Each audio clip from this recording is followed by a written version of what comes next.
Baik, kata beliau rahimahullah,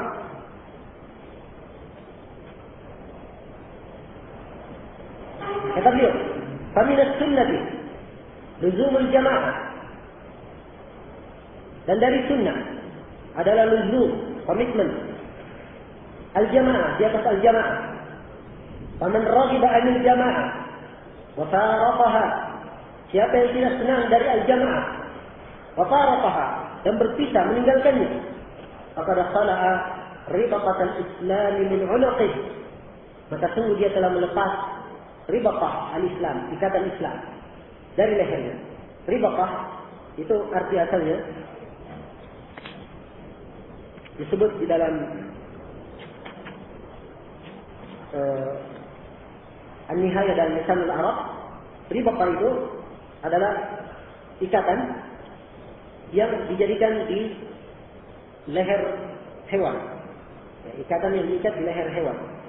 Nah, apakah itu di lehernya ataupun di tangannya, supaya bisa ditahan hewan itu tidak pergi. Nah, kalimat ini dipakai untuk keislaman, terikat dengan keislaman,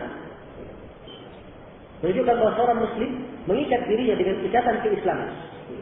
Jadi kata beliau di sini, faqad khala'a ribaqatal islam min 'unuq, maka dia telah melepas ikatan Islam dari leher. Wa kana dhallan mudilla, dan dia adalah sesat lagi menyesatkan. Baik.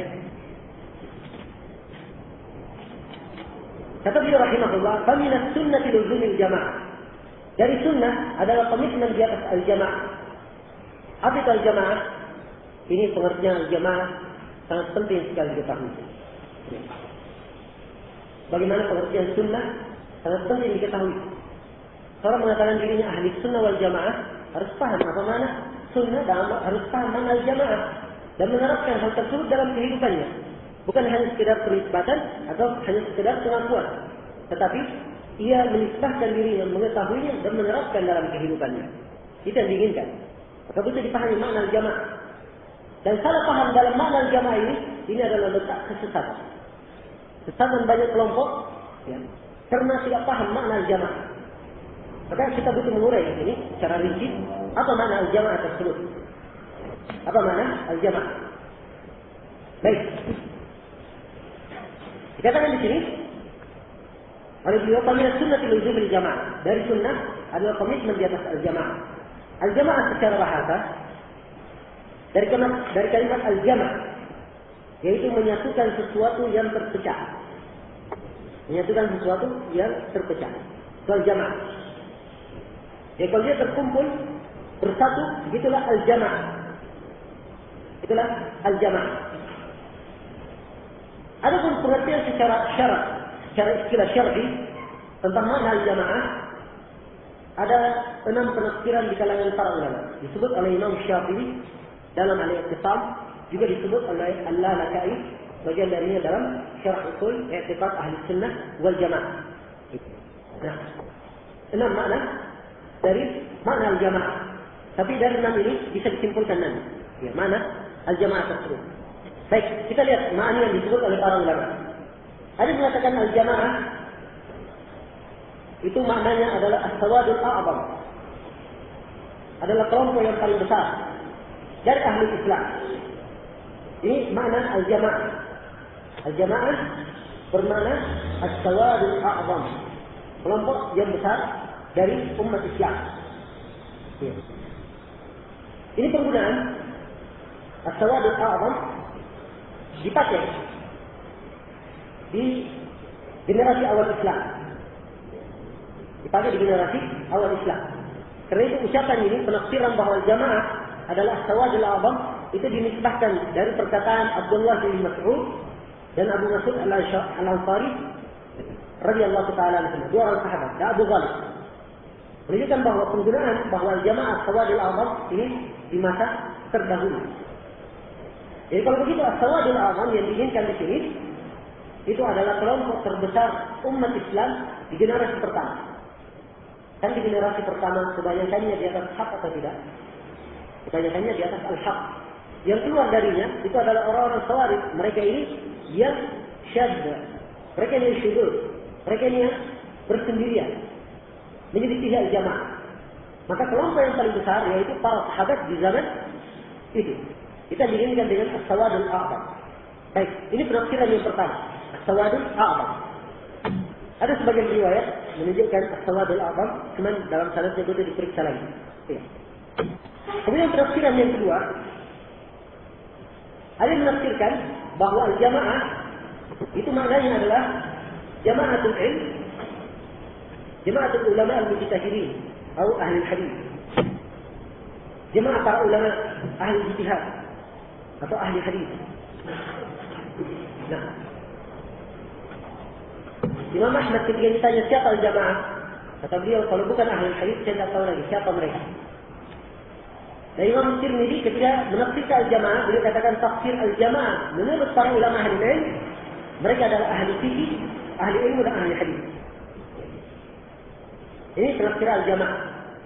Dan ini pendapat Abdullah bin Mubarak, Ishaq bin Rahawai, Ali bin Al-Madini, Amr bin Qais dan jamaah dari para ulama as-salaf rahimahullah taala. Ini penafsiran kedua. Jadi jamaah bermakna jamaah para ulama al-mujtahidin ahli hadis.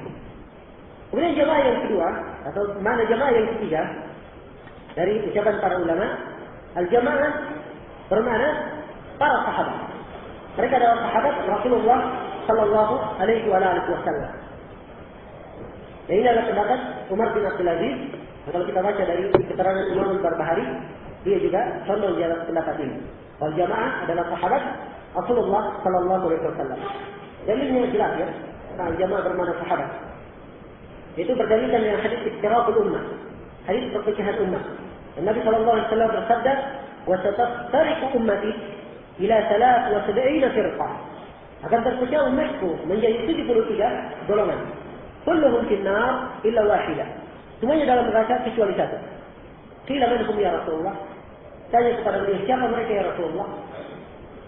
Lihat sini ada satu rahasia disebut oleh para ulama. Pertanyaannya siapa mereka ya Rasulullah? Kalimatnya dengan kalimat man. Pertanyaannya man. Cara bertanya dalam bahasa Arab ada dua. Secara umum ada lagi yang lainnya. Cuma dua ini yang kita sebut. Ada yang memakai man, ada yang memakai ma. Kalau man ini penggunaan pertanyaan untuk orang yang berakal. Ada manusia yang saya tanya. Orangnya saya katakan man hada, siapa ini? Untuk manusia. Tapi kalau untuk meja, untuk teks, maka saya katakan misalnya ma hada, pakai ma. Maka di sini pertanyaannya apa? Ketika Nabi menyatakan semuanya dalam neraka kecuali satu. Kalau sahabat bertanya, man hum ya Rasulullah? Siapa mereka? Pakai man. Mereka ingin tahu siapa orang-orangnya. Nabi, mereka ingin tahu siapa orang-orangnya. Tapi Nabi tidak menjawab dengan menyebut orang. So, orang itu bisa meninggal. Ya, setelah meninggal, kalau cuma orang terbatas pada orang, sudah dari lagi penerus. Ya kan? Tapi Nabi menjawab dengan karakteristik, dengan ciri. Disebut dengan ciri. Maka Nabi menyebutkan bahwa mereka adalah al-jamaah. Ini riwayat yang sahih. Dengan kalimat al-jamaah. Datang dari hadis Abu Hurairah, hadis Muawiyah dan lain-lainnya. Di dalam hadis Muawiyah, ada dalam satu hadis, walaupun ada kelemahan dalam sanadnya ada seorang perawi yang bernama Abdurrahman bin Ziyad bin An'um al-Ifri'i dan dia ini lemah hadisnya. Disebutkan makna al-jamaah, yang lemah hadisnya dalam riwayat ini, tapi dapat tembus dari jalan yang lain dan insya Allah bisa dikuatkan. Disebutkan ketika Nabi menafsirkan makna al-jamaah atau siapa yang selamat itu, beliau katakan hum mislu ma ana alaihi al-yawma wa ashabi. Yaitu orang-orang yang berada di atas seperti apa yang aku berada di atasnya dan para sahabat. Jadi pendalilan bahwa jamaah bermakna para sahabat ini pendalilan yang tidak bisa kita mungkin atau dalilnya sangat jelaskan. Baik, ini penafsiran yang ketiga. Penafsiran yang ketiga jamaah bermakna apa? Bermakna para sahabat. Penafsiran yang keempat, ya. Penafsiran yang keempat, al-jamaah bermakna jamaatul haq wa ahlihi. Jamaah kebenaran dan pengikut kebenaran. Jamaah kebenaran dan pengikut kebenaran. Ini penafsiran yang keempat. Penafsiran yang kelima, penafsiran yang keempat ini adalah pendapat Ibnu Katsir dalam Al-Bidayah wa Nihayah dan juga adalah tafsir Imam Al-Barbahari sebagaimana yang akan datang. Baik.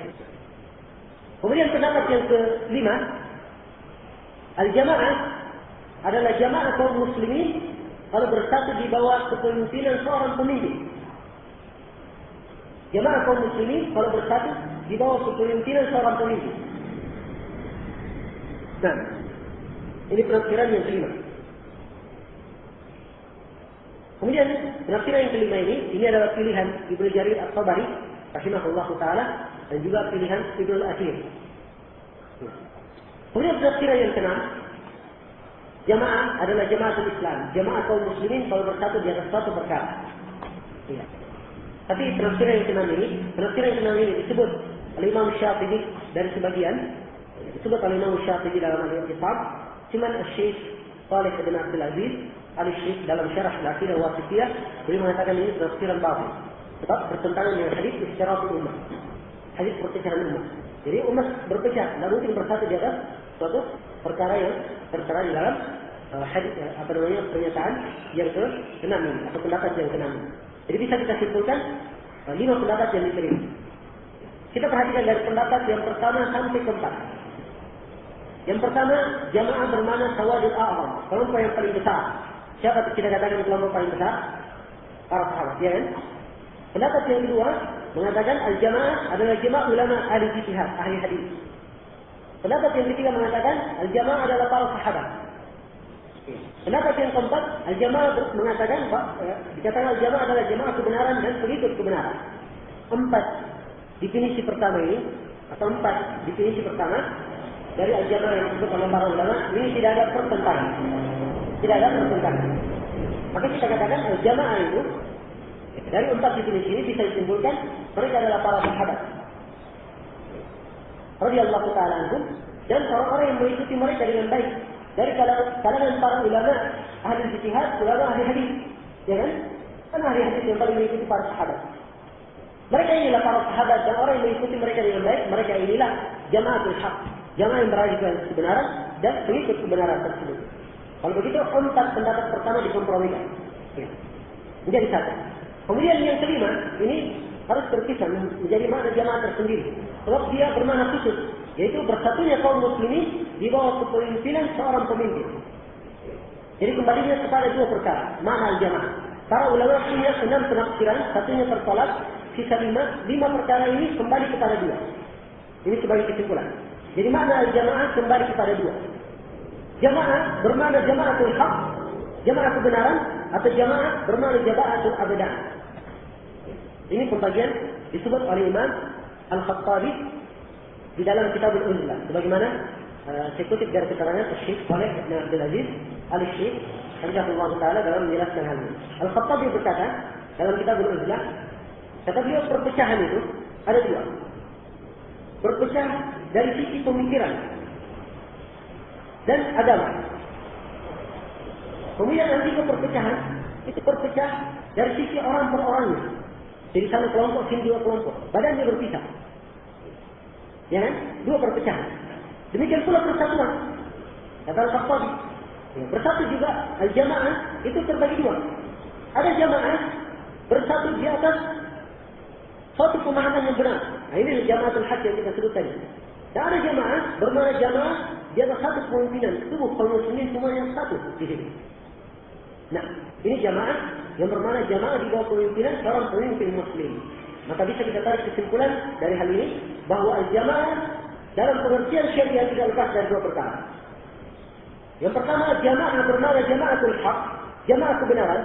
Jamaah kebenaran itu adalah para sahabat Rasulullah, orang yang mengikuti Al-Quran dan Sunnah sesuai dengan pemahaman para ulama salaf dan orang-orang yang mengikuti mereka dengan baik dari kalangan para ulama ahli ijtihad, ahli hadis. Mereka inilah jamaatul haq. Nah, mereka ini yang dikatakan oleh Ibnu Mas'ud radhiyallahu ta'ala anhu, al-jama'atu ma wafaqa al-haqqa wa in kunta wahdak. Jamaah itu adalah apa yang mencocoki kebenaran walaupun kamu sendiri. Jadi walaupun kamu sendiri cocok kebenaran, kamu di atas jamaah. Maksudnya kamu di atas apa yang dituntunkan oleh Rasulullah SAW sesuai dengan pemahaman para sahabat. Walaupun kamu sendiri, kamu adalah jamaah. Terhitung jamaah. Ini jamaah bermakna jamaah al-haq. Pahami? Ini pengertian jamaah yang pertama. Pengertian jamaah yang kedua, jamaah bermakna jamaah di bawah kepemimpinan seorang pemimpin muslim. Jadi kaum muslimin di bawah suatu negara, atau di bawah suatu khilafah, negara untuk khilafah, semuanya berlaku. Nah, di bawah pemimpinan, kaum muslimin di bawah kepemimpinan seorang pemimpin, ini mereka keseluruhan dikatakan sebagai jamaah. Di bawah kepemimpinan seorang pemimpin muslim, maka dia dikatakan jamaah. Tidak boleh keluar dari jamaah.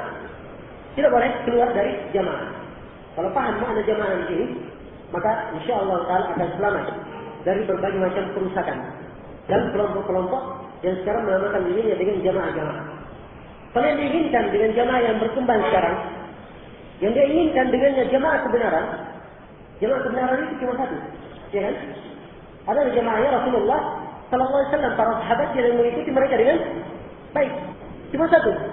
Tak pantas dan tak boleh bikin jamaah yang lain, bikin firqah dengan disebut dengan nama Jamaatul Tabligh misalnya, atau firqah dengan Ikhwanul Muslimin, atau dengan Hizbut Tahrir, atau dengan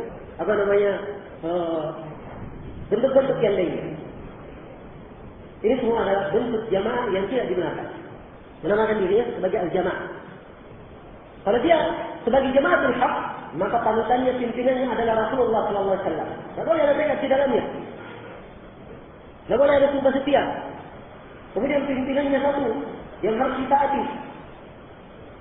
Nah, inilah bentuk-bentuk hizbiyah yang menyeret seorang kepada hizbiyah yang tercela dalam Al-Quran. Paham ini? Ini mana al-jamaah.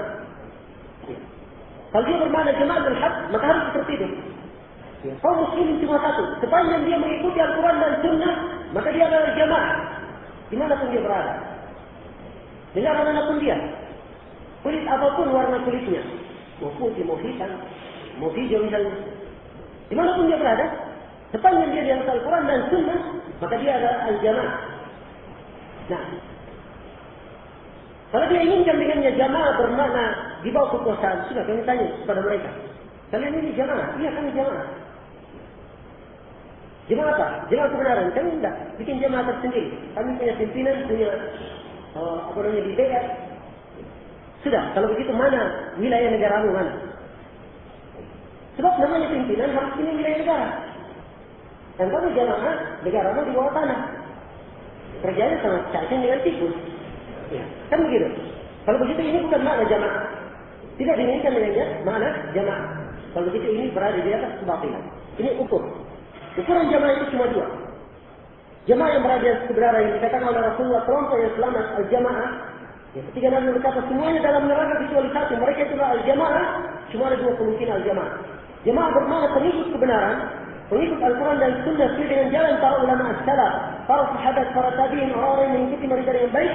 Ini makna jamaah. Jamaah kebenaran namanya. Jamaah yang kedua adalah jamaah di bawah kepemimpinan seorang pemimpin muslim. Sudah ada negara, ada kaum muslimin, ada pimpinannya. Inilah dikatakan jamaah. Tidak boleh keluar dari ketaatan. Sebagaimana yang diterangkan dalam hadis yang sangat baik. Dipahami? Ini makna al-jamaah. Kalau paham prinsip umum dalam jamaah ini, insyaAllah Ta'ala akan selamat dari berbagai macam syubhat seputar masalah al-jamaah. Kasih contoh misalnya. Katanya kita harus membaiat. Kan di dalam hadis dikatakan man mata walaysa fi ulji bai'at mata mitatan jahiliyah. Siapa yang meninggal dan tidak ada di lehernya bai'at, maka dia meninggal matinya mati jahiliyah. Seperti mati jahiliyah. Katanya kita harus membaiat. Kita harus membaiat. Kan begitu? Nah, sekarang kita pertanyakan. Apa makna membaiat di sini? Baiatnya kemana? Ini membaiat kepada pimpinan negara. Kalau dia mengangkat diri jamaah, mengangkat pimpinan, saya juga bisa mengangkat diri saya sebagai pimpinan. Minta untuk dibaiat, sama juga mengangkat diri untuk pimpinan dibaiat. Sama tidak lebih dengan yang lainnya dalam masalah ini. Tapi begitu dia punya negara dan seluruh kaum muslim mengatakan ini adalah imam kaum muslimin, maka dialah yang dibaiat. Dialah yang dibaiat. Demikian pula hadis, "Wa man faraqal jamaah maka mita dan jahiliyah." Siapa yang berpisah dengan jamaah, dia mati jahiliyah. Katanya di sini berpisah dari jamaah, kita harus bikin jamaah. Itu salah juga, pengertian seperti ini salah. Justru kalau dia membuat jamaah sendiri, di bawah kepemimpinan negara bikin jamaah sendiri, itu artinya dia sendiri yang mati jahiliyah. Keluar dari al-jamaah. Keluar dari al-jamaah. Maka harus paham makna al-jamaah ini. Ya, sekali lagi, al-jamaah kembali kepada dua perkara. Jamaatul haq atau jamaatul abadah. Jamaatul haq yaitu Al-Quran dan Sunnah sesuai dengan pemahaman para ulama as-salaf, para sahabat, para tabi'in, dan orang-orang yang mengikuti mereka dengan baik. Dan jamaah al-abadah yaitu jamaah kaum muslimin di bawah pimpinan seorang pemimpin muslim. Ini dua makna al-jamaah, dua makna yang dikatakan selamat dalam hadis istirahatul ummah ini. Nah, baik. Jadi kita katakan, kita kembali melihat poin yang disebut oleh Imam Al-Barbahari rahimahullah ta'ala. Dikatakan oleh beliau, "Famina sunnati luzumil jamaah." Dari sunnah adalah komitmen di atas al-jamaah. Luzumil jamaah. Faman rajiba 'anil jamaah. Siapa yang tidak senang dari al-jamaah, wa faraqaha, dan berpisah darinya, faqad khala'a ribaqatal Islam min 'unuqi. Maka sungguh dia telah melepas ikatan Islam dari lehernya. Ingat ya, dua makna jamaah yang kita sebut tadi. Dikeluar dari al-jamaah, tidak mengikuti jalannya para sahabat, atau tidak berada di dalam kepemimpinan yang syah, maka dia telah melepas ikatan Islam dari lehernya. Wa kana dhallan mudilla, dan dia adalah sesat dan menyesatkan. Ini hukum yang disebut oleh Imam Al-Barbahari. Ini kalimat dia telah melepas ikatan Islam dari lehernya, itu lagi-lagi petikan dari satu hadis. Petik dari satu hadis diriwayatkan oleh Imam Ahmad, At-Tirmidzi, At-Tayalisi dan lain-lainnya dari seorang sahabat yang bernama Al-Harith Al-Ash'ari. Hadisnya panjang sekali. Dan di akhirnya Nabi sallallahu alaihi wasallam bersabda, "Wa ana amurukum bi khamsin." Saya memerintah kalian dengan 5 perkara. Amarani Allah Ta'ala bihinna. Allah memerintah saya dengan 5 perkara ini. Apa itu? Yang pertama adalah al-jamaah. Memerintah kalian untuk berada di atas al-jamaah. Kemudian was-sam'a wa-ta'ah. Yang kedua berada di atas mendengar. Yang ketiga taat, yaitu mendengar dan taat kepada penguasa. Kemudian yang keempat adalah al-hijrah. Memerintah kalian untuk hijrah. Maksudnya hijrah dari negeri kafir ke negeri Islam pada saat hijrah itu wajib. Waktu hijrah terbagi-bagi hukumnya. Dan juga hijrah ada bermakna umum dan ada bermakna khusus. Nah, mudah-mudahan akan datang nanti kalimat hijrah dalam syarh sunnah kita akan jelaskan. Kemudian al-jihad. Dan juga memerintahkan kalian di atas jihad. Jihad juga akan kita terangkan rincian tentang pembagian jihad. Ya, sebab ini termasuk masalah pokok yang banyak orang salah memahami tentang pembagian jihad. Baik. Dan jihad fi sabilillah. Kemudian kata beliau, setelah menyebutkan 5 perintah Allah ini, maka Nabi menyatakan, "Faman faraqal jama'ah shibran." Siapa yang berpisah dari al-jamaah walaupun satu jengkal, faqad khala'a ribaqatal Islam min 'unuqih illa yarji'. Maka sungguh dia telah melepas ikatan Islam dari lehernya, kecuali kalau dia kembali. Hadisnya sahih, disahihkan oleh Syekh Muqbil rahimahullah taala. Hadis ini punya pendukung yang sangat banyak. Nah, maka hukum Imam Al-Barbahari yang beliau katakan di sini, kata beliau, "Fa minas sunnati luzumil jamaah." Dari sunnah adalah komitmen di atas al-jamaah. Faman raghiba ghairal jamaah, siapa yang tidak senang terhadap al-jamaah, wa tarakaha, dan meninggalkan al-jamaah, faqad khala'a ribaqatal Islam min 'unuqih. Dia telah melepas ikatan Islam dari lehernya. Wa kana dhallan mudilla, dan dia adalah sesat dan menyesatkan. Iya, ini peringatan dari beliau. Tentang wajibnya seorang itu komitmen di atas al-jamaah dengan makna yang kita sebutkan tadi.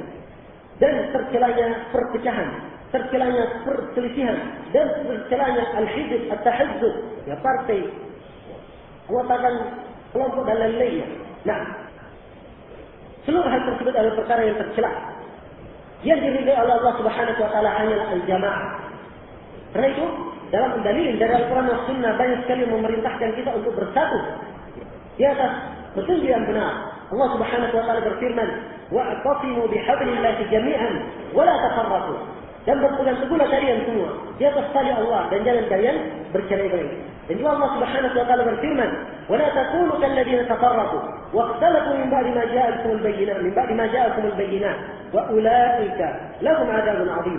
Dan jangan kalian seperti orang-orang yang terpecah dan berselisih setelah datang kepadanya penjelasan-penjelasan, dan mereka itulah yang mendapatkan siksaan yang sangat besar. Dan juga Allah Subhanahu wa taala berfirman pada nabinya, "Innal ladzina farraqu dinahum wa kanu syi'a lasta minhum fi syai'." Sungguhnya orang-orang yang memecah belah agamanya dan mereka berkelompok-kelompok, sungguhnya engkau Nabi Muhammad tidak termasuk dari mereka sedikit pun. Perintahkan kepada nabinya berlepas diri dari mereka. Dan perpecahan itu, perselisihan dan perpecahan itu cirinya kaum musyrikin. Dalam firman Allah Subhanahu wa taala menyatakan, Itu ciri orang-orang jahiliyah. Karena itu Syekh Muhammad bin Abdul Wahab memasukkan perpecahan, perselisihan di dalam masalah jahiliyah. Allah Subhanahu wa taala menyatakan, "Wala takunu minal musyrikin, minal ladzina farraqu dinakum wa kanu syi'a, kullu hizbin bima ladaihim farihun." Dan janganlah kalian seperti orang-orang musyrikin, dari orang-orang yang memecah belah agamanya sehingga mereka berkelompok-kelompok dan setiap kelompok merasa bangga dengan apa yang mereka miliki. Dan perpecahan, perselisihan tidak berada di jamaah. Ini semua adalah larangan dan sesuatu yang tercela di dalam seluruh risalah para nabi dan para rasul. Iya.